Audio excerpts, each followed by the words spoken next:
শুভ সন্ধ্যা। আজকে শনিবার 12ই অক্টোবর 2024। আজকে আমাদের বাকচক্রের নতুন পথ চলা বিবেকানন্দ ঘরে ঘরের যেরকম 179তম 179th সাপ্তাহিক ধারাবাহিক বক্তৃতামালায় আপনাদের সকলকে স্বাগত এবং অভ্যর্থনা জানাচ্ছি। এবং আজকে কোইন্সিডেন্টালি শুভ বিজয়ও বটে, সেই জন্য আপনাদের সকলকে শুভ বিজয়ের আন্তরিক শুভেচ্ছা, শ্রদ্ধা, ভালোবাসা, স্নেহ কামনা সব জানিয়ে আজকে আমাদের এই অনুষ্ঠান শুরু করছি। আজকে আমাদের অনুষ্ঠানের বিষয় এবং বক্তব্য বা বক্তায় কোনো পার্থক্য নেই। বিষয় স্বামী বিবেকানন্দ পত্রাবলী এবং বক্তাও শ্রী তরুণ গোস্বামী, যার পরিচয় নিষ্প্রয়োজন। আর এছাড়াও একটা ছোট্ট আনন্দ সংবাদ আপনাদের বোধহয় শেয়ার করা খুব একটা অনুচিত হবে না। এর পরের অনুষ্ঠানটাই ঠিক আমরা যে আবেদন আপনাদের কাছে করেছিলাম যে বাকচক্রের অনুষ্ঠান আপনারা যদি কেউ বাইরে গিয়ে বা তাদের ওখানে করাতে চান, যে কোনো স্কুলই হোক বা কোনো লাইব্রেরি হোক বা কোনো পাড়ার ক্লাব হোক, যেখানে হোক, ঠিক সেই ডাকে সাড়া পেয়ে আমরা আগামী অনুষ্ঠানটা সেরকমই একটা পশ্চিমবঙ্গে এই কলকাতার পেরিফেরিতেই কোত্থেকে যাচ্ছি বা কোনো অনুষ্ঠান, সেটা আগামী সপ্তাহের অনুষ্ঠানেই জানতে পারবেন, আজকে থেকে বলছি না। তো আগের সপ্তাহ অনুষ্ঠানে আপনি আরও ডিটেলসে জানতে পারবেন যে আমরা কিভাবে আমাদের এই বিবেকানন্দ ঘরে ঘরের যে সত্যিকারের ঘরে ঘরে গিয়ে প্রচার করার প্রচেষ্টাকে আমরা সফল করার চেষ্টাতে ব্রতী হয়েছি, সেটা পরিচয় পাবে। সুতরাং অযথা আজকে আর বেশি বাক্যব্যয় না করে আসুন আজকে আমাদের সেই পরিচিত যে প্রার্থনা সঙ্গীত, যেটা গেয়েছেন বাকচক্রের পরিচালক মণ্ডলীর জ্যেষ্ঠতম সদস্য শ্রী রমেশচন্দ্র বন্দ্যোপাধ্যায়, তার গাওয়া সেই প্রার্থনা সঙ্গীত কাম রবীন্দ্রসঙ্গীত শুনে আমাদের অনুষ্ঠান শুরু করছি। ভালো থাকবেন।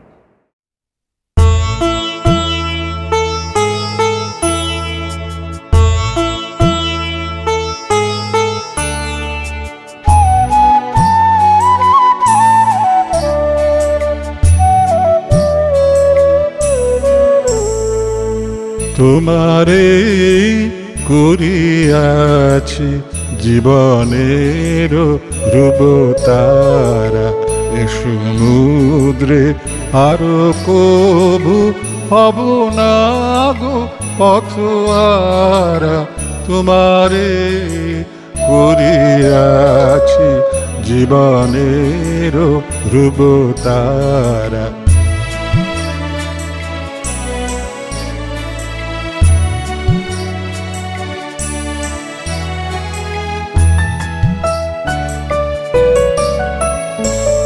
যেথায় আমি যাই না গো তুমি প্রকাশিত থাকো, যেথায় আমি যাই না গো তুমি প্রকাশিত থাকো।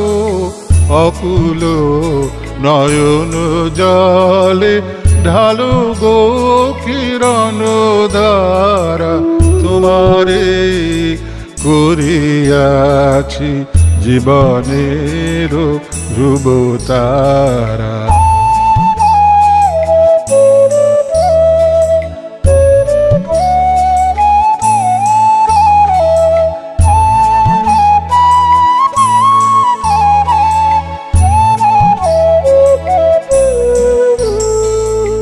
তব মুখ সদা মনে জাগিতেছে সঙ্গপানে, তিলেক অন্তর হলে নাহিরি কুল কিনারা। তব মুখ সদা মনে জাগিতেছে সঙ্গপানে, তিলেক অন্তর হলে নাহেরি কুল কিনারা।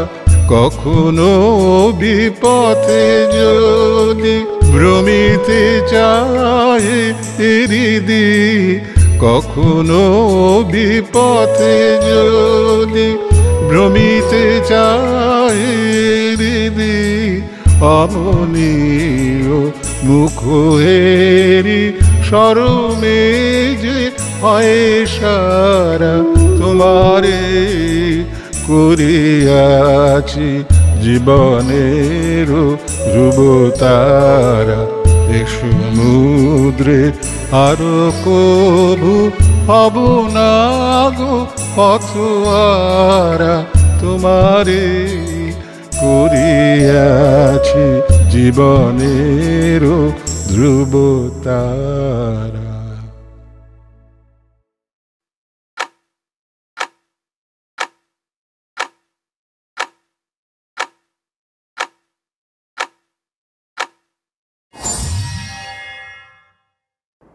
নমস্কার, আজকে বিজয়া দশমী।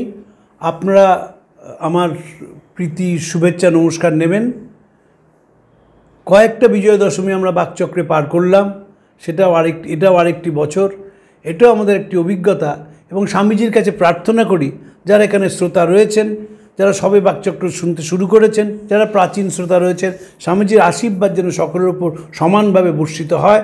তারা যেন নতুনভাবে জীবনকে চিনতে শেখেন, জানতে শেখেন এবং মানুষের চোখের জল মুছিয়ে নিজেদের ধন্য এবং কৃতার্থ করেন।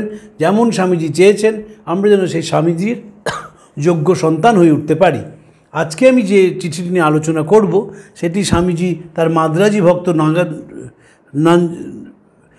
সেই মাদ্রাজি 14ই জুলাই 1896 সালে তিনি তার মাদ্রাজি ভক্তকে লিখছেন এবং সেখানে প্রবুদ্ধ ভারত কাগজ সম্বন্ধে স্বামীজি অনেক কিছু লিখেছেন। স্বামীজি মনে রাখতে হবে প্রথম আধুনিক ভারতীয় যিনি বুঝেছিলেন যে মিডিয়ার মধ্যে দিয়ে ইতিবাচক বোধ জাগিয়ে তোলা যায়। এই যে আমরা যে সময়ের মধ্যে দিয়ে যাচ্ছি, আমরা প্রায় আজকাল শুনি গদি মিডিয়া, শুনি যেগুলো সোশ্যাল মিডিয়া রয়েছে সেগুলো সত্য কথা প্রচার করছে না। প্রত্যেক দিন শুনি, সবাই শুনি। আমি তো মিডিয়ার লোক, আমিও শুনি, আপনারাও শোনেন। কেন হয়? কারণ আমরা পজিটিভ নিউজে বিশ্বাস করি না। স্বামীজি বিশ্বাস করেছিলেন যে ইতিবাচক যে দিক রয়েছে মানুষের মনটা তো ইতিবাচক দিকটাই বেশি, সেটা যদি জাগিয়ে তুলতে হয় তাহলে খবরের কাগজ একটা বড় মাধ্যম। স্বামীজির সময় তাই ছিল।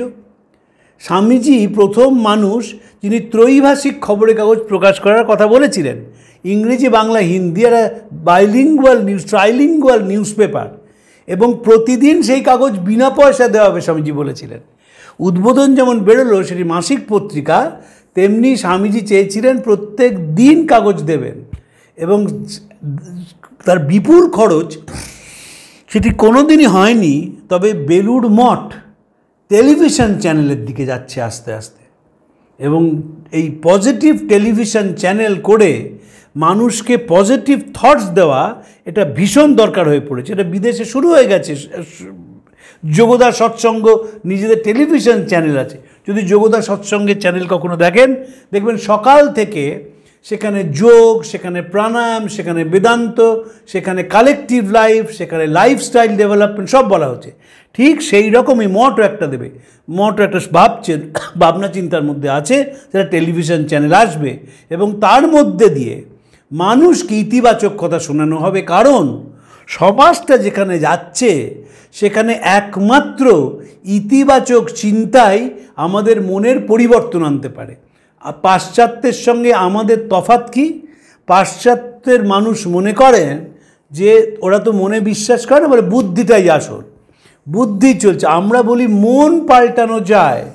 তুমি একরকমভাবে জন্মেছ, তুমি মনটাকে পাল্টে ফেলতে পারো। যদি মনটা পাল্টানো না যেত তাহলে বুদ্ধদেব বাড়ি থেকে বেরোতেন না, বাড়ির মধ্যেই রাজভোগ খেতেন। একটি সন্তান তার ছিল, তার একাধিক সন্তান হতো এবং তিনি রাজার মতো জীবন কাটাতেন। তিনি যখন পথের ভিখারি হয়ে গেলেন, সেই ভিখারিটাকে কিন্তু আমরা চিনি, আমরা জানি, কারণ তার পরিবর্তিত মন আমাদের ভেতরটাকে পাল্টে দিয়েছে। সেই জন্য আমরা তাকে মানি, সবসময়ই তাই। এই যে পরিবর্তিত মন কি করে, মানুষকে সামনের দিকে এগিয়ে দেয়।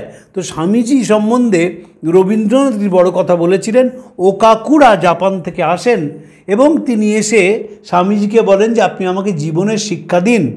স্বামীজি উত্তরে বলেন যে দেখো, আমার শরীর ভেঙে গেছে, যদি জীবনের শিক্ষা নিতে হয় তুমি জোড়াসাঁকোয় রবীন্দ্রনাথের কাছে যাও। রবি ঠাকুর এখনও জীবনের মধ্যে রয়েছে। ওকাকুড়া যেতেই এই কথা বলতেই রবীন্দ্রনাথ বলেন, যদি ভারতবর্ষকে চিনতে চাও তাহলে বিবেকানন্দকে জানো। কারণ বিবেকানন্দের মধ্যে নেতিবাচক কিছু নেই। বিবেকানন্দ যেহেতু শ্রীরামকৃষ্ণের চেলা ছিলেন, সব কিছুই ইতিবাচক। স্বামীজি বলছেন man never progresses from error to truth, from truth to truth, from lesser truth to higher truth. Vivekananda বলতে পেরেছিলেন opposite of success is not failure, it's a part of success. Vivekananda অপোজিটে বিশ্বাস করতেন না, যে it's a part of success. তাই ইতিবাচক করতে হবে। প্রথমে প্রবুদ্ধ ভারত বেরোলো, অ্যাওয়েকেন্ড ইন্ডিয়া, তারপর তিনি কলকাতা এলেন এবং 1899 সালের 1 মাঘ উদ্বোধন প্রকাশিত হলো। আমরা সেই চিঠি নিয়ে দীর্ঘ আলোচনা করব। আমি সম্প্রতি একটি বই লেখার কাজে একেবারে ব্যস্ত রয়েছি। সেই বইটির বিষয়বস্তু হচ্ছে রিপোর্টার বিবেকানন্দ। বিবেকানন্দ কেন ভাবলেন যে মিডিয়ার প্রয়োজন রয়েছে? ভাবার তো কোনো দরকার ছিল না। সন্ন্যাসী হয়েছেন, কিন্তু তিনি বলেন না, জাগাতে হবে মানুষকে, সব রকম তার মনের ইতিবাচক দিকগুলোকে জাগিয়ে তুলতে হবে। যতক্ষণ না মনের ইতিবাচক দিক জাগছে ততক্ষণ মানুষেরা ক্লস্ট্রোফোবিক জীবন যাপন করে। মানুষ যে মিশতে পারে না, কথা বলতে পারে না। আমাদের খুব দুর্ভাগ্য যে আমরা এখনও ইতিবাচক জিনিস বিশ্বাস করি না। জাপানে যেহেতু মানুষ অনেক দিন বাঁচে, তারা আজকাল বলতে শুরু করেছেন যে post retirement life is much more important and colourful than the pre retirement life. ধরুন আপনারা কংক্রিট উদাহরণের তো কোনো প্যারালাল নেই। সুজিত দা ব্যাংকে বড় কাজ করতেন, তার থেকে তিনি অবসর নিলেন। অবসর নিয়ে বেশ জীবনটা চলছিল, কিন্তু সুজিতদার মেয়েরা, ছেলে মেয়ে বিদেশে থাকেন, সুজিতদা বিদেশে যাচ্ছেন আসছেন, বেশ চলছিল।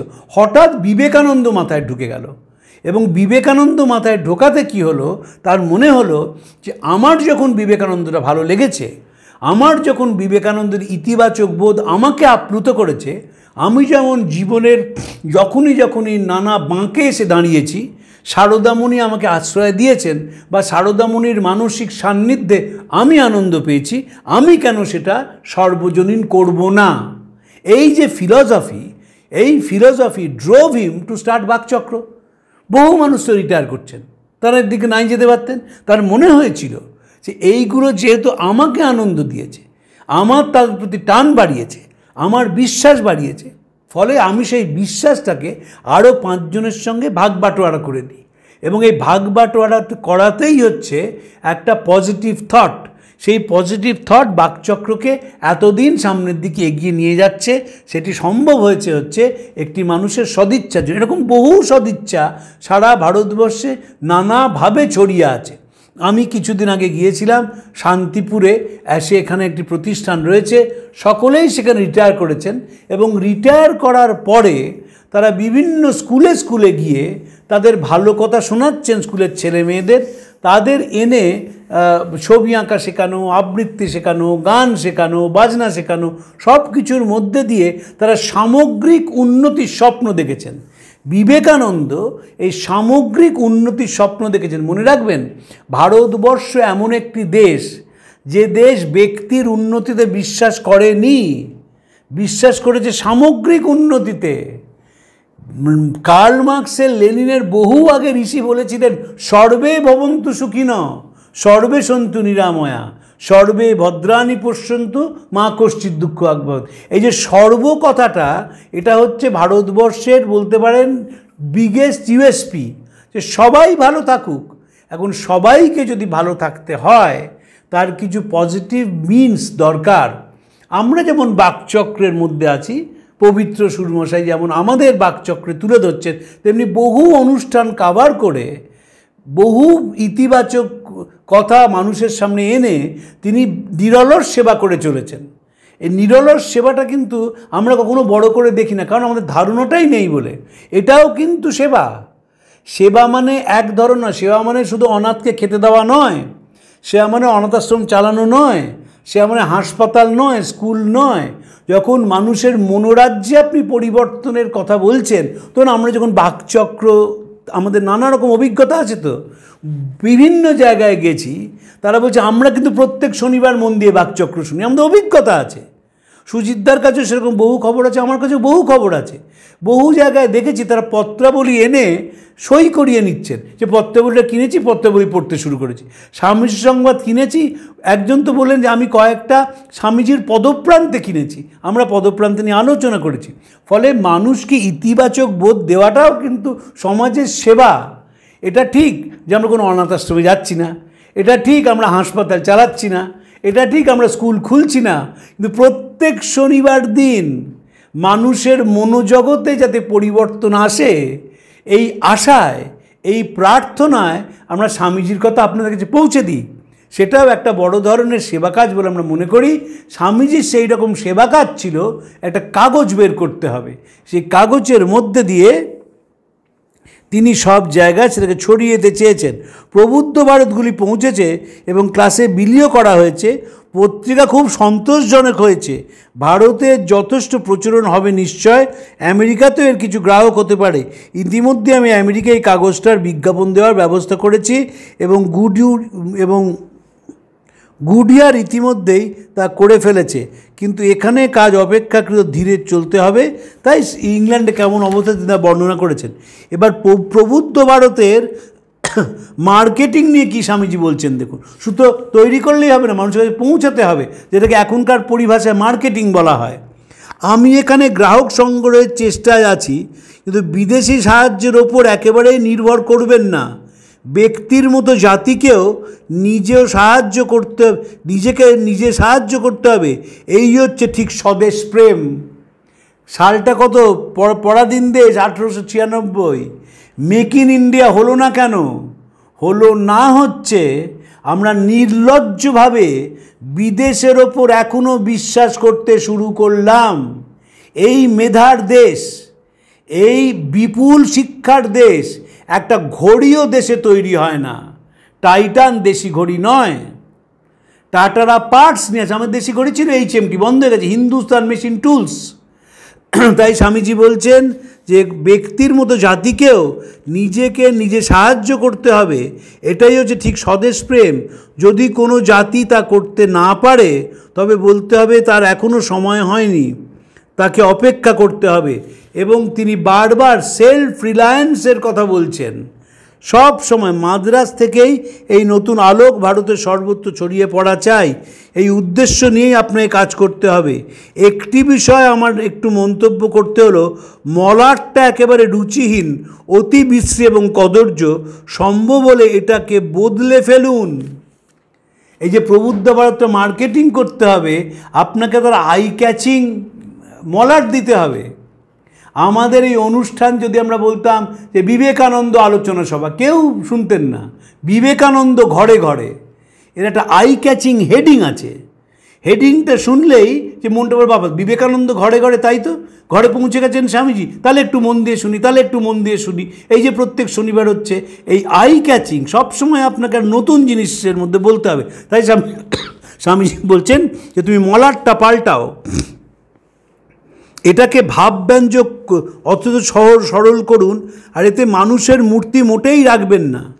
বটবৃক্ষ মোটেই প্রবুদ্ধ হওয়ার চিহ্ন নয়, পাহাড়ও তা নয়, ঋষিরাও নন, ইউরোপীয় দম্পতিও নন। পদ্মফুলি হচ্ছে পুনরুত্থানের প্রতীক।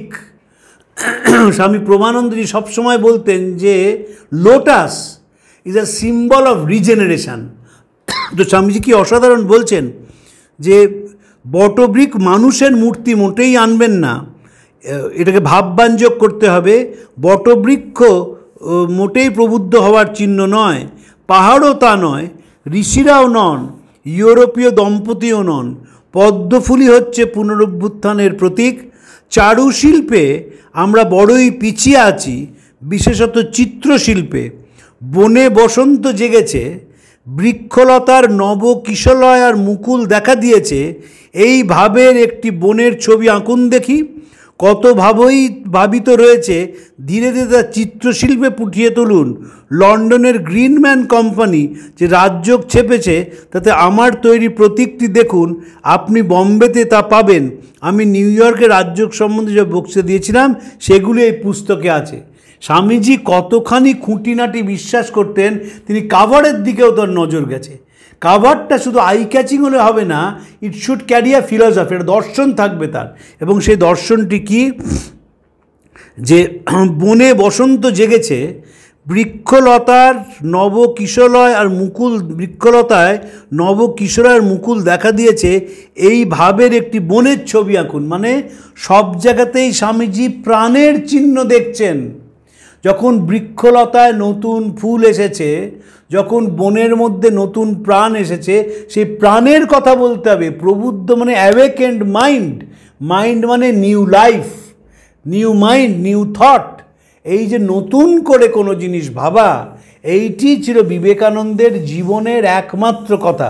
তিনি একটি চিঠিতে লিখছেন, সেটাও আমরা পড়েছি, যে আমাদের গুরু ছিলেন মৌলিক, হয় আমরা মৌলিক হব নয় হব না। আবার guru was original, we should be either original or nothing. Swamiji বারবার এ কথাটা বলতেন। কলকাতার বক্তৃতায় বলেছিলেন, we must go out, show life, or fester, degrade and die, nothing short of this is my ideal. এই যে fester, we must go out, show life, আমরা বাইরে যাব এবং জীবনটাকে দেখাবো।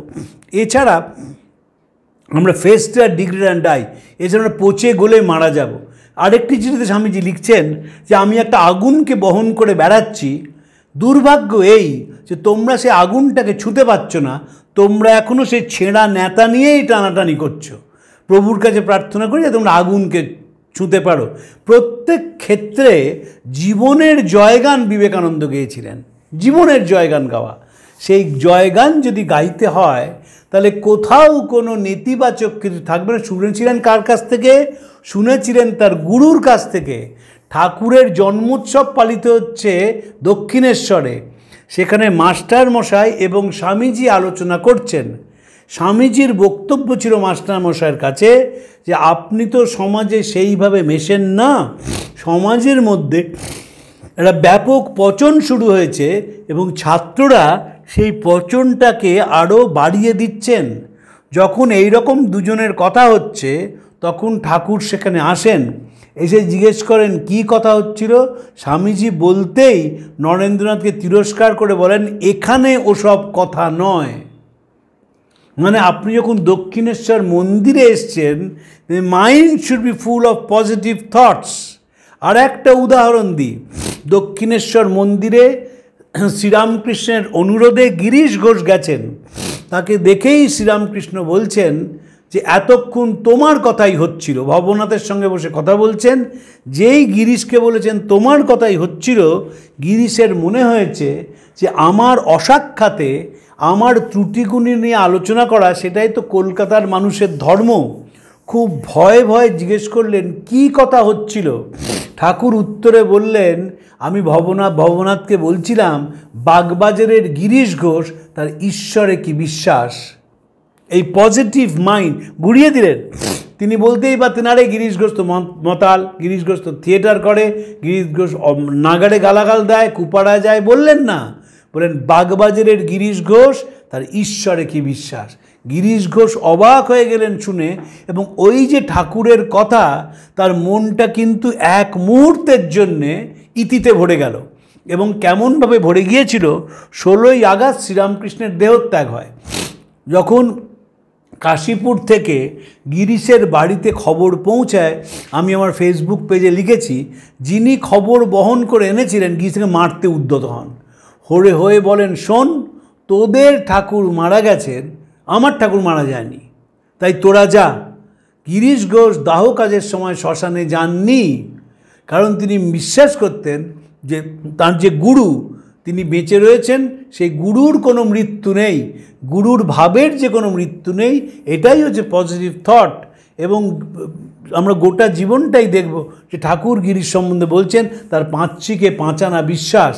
বিবেকানন্দ সেরকম জীবনটাকে জাগিয়ে তুলছে। এটি তো শ্রীরামকৃষ্ণ শিখিয়েছিলেন যে এই পোড়া দেশের মধ্যে তুমি জীবনটাকে জাগিয়ে তোলো।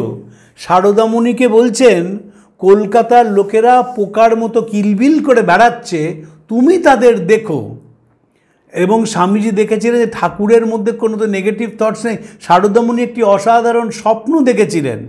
নীলাম্বর বাবুর বাগানের পাশে যে সিঁড়ি, সেখান দিয়ে তত্তর করে ঠাকুর নেমে গঙ্গায় মিশে গেলেন। তার পিছনেই স্বামীজিও সেই গঙ্গায় গেলেন এবং সেই পুত গঙ্গার জল দাঁড়িয়ে গঙ্গার তীরে দাঁড়িয়ে রয়েছে অসংখ্য মানুষ। স্বামীজি তাদেরকে জল ছিটোচ্ছেন আর বলছেন জয় রামকৃষ্ণ, জয় রামকৃষ্ণ। এই যে রামকৃষ্ণ বলা মানেই মনটা ইতিবাচক বোধে ভরিয়ে তোলা, কারণ ঠাকুরের মধ্যে নেগেটিভ কিছু ছিল না, সবসময় ইতিবাচক, সব সময় মনটাকে তিনি ঊর্ধ্বে তুলে। যখন মন ঊর্ধ্বে তুলে থাকে তখন তো আর জন্ডিসড মাইন্ড না, মন যখন নিচের দিকে থাকে তখনই সে মনটা একেবারে বিষিয়ে যায়। উপনিষদে বলা আছে যে একটা বিরাট প্রাচীরের ওপারে আনন্দ হচ্ছে, সে আনন্দের ধ্বনি এপারে সে পৌঁছচ্ছে, পাঁচিল টপকিয়ে যারাই যাচ্ছেন তারাই সেই আনন্দে অংশগ্রহণ করছেন, ডুবে যাচ্ছেন, কেউ এদিকে ফিরে আসছে না। গুটি কয়েক লোক সেই আনন্দের খবর নিয়ে ওপার থেকে এপারে আসছে। রামকৃষ্ণ সেই রকম একজন মানুষ যিনি অনন্তকে স্পর্শ করে অনন্তর যে আনন্দ সেটি সকলের মধ্যে বিতরণ করেছিলেন। তাই মারি লুই বার্ক তার বিখ্যাত গ্রন্থ Swami Vivekananda in America new discoveries, সেইখানে শ্রীরামকৃষ্ণের ঘরের একটি বর্ণনা দিয়েছেন। In times of laughter and play, in serious discussion, in moods of spiritual ecstasy, or even in regular routine of eating and sleeping, he transformed life into a festival. The commonplace became extraordinary and the slightest happening a spiritual lesson. যে অবস্থায় ঠাকুর আছেন, in times of laughter and play, যখন তিনি হাসছেন, হাস্যোচ্ছল Sri Ramakrishna, in serious discussion, যখন তিনি গভীর দর্শন নিয়ে আলোচনা করছেন, or in moods of spiritual ecstasy, যখন তিনি সমাধির মধ্যে চলে যাচ্ছেন, he transform life into a festival, তিনি জীবনকে একটা উৎসবে পরিণত করছেন।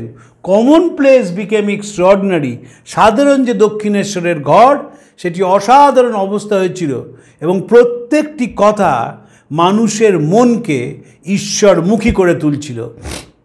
অসাধারণ গান গাইতে পারতেন শ্রীরামকৃষ্ণ, তিনি গান গাইছেন, কখন কি রঙ্গে থাকো মা শ্যামা সুধা তরঙ্গিনী, তুমি রঙ্গে ভঙ্গে অনঙ্গে অপাঙ্গে ভঙ্গ দাও জননী, লম্পে ঝম্পে কম্পে ধরা অসি ধরা করালিনী, তুমি ত্রিগুণা ত্রিপুরা তারা ভয়ঙ্করী কখনো কালো কামিনী। এবং গান গাইতে গাইতে এই বিশ্ব চরাচরের বর্ণনা দিতে দিতে তিনি সমাধির রাজ্যে চলে যাচ্ছেন।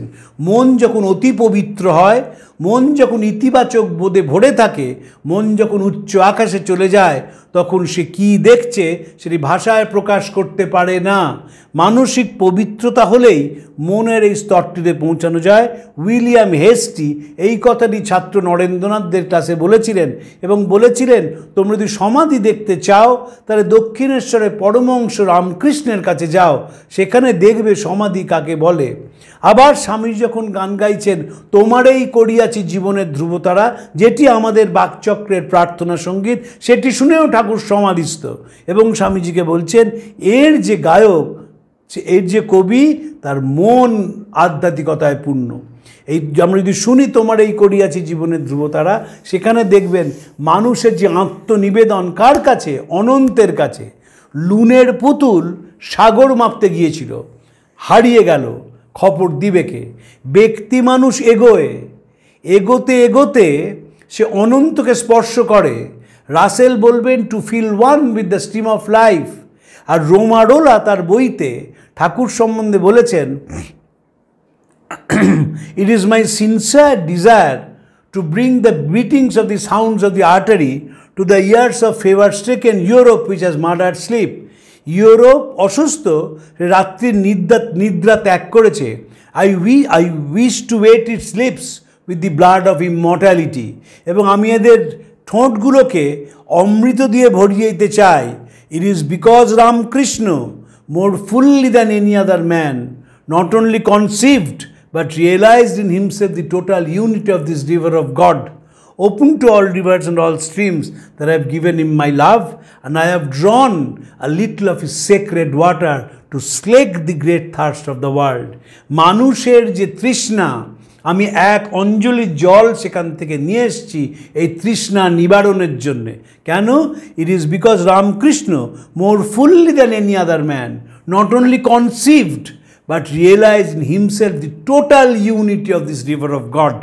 এই যে বিশ্ব চরাচর, সেই বিশ্ব চরাচরের সঙ্গে মিলে মিশে এক হয়ে গিয়েছিলেন রামকৃষ্ণ।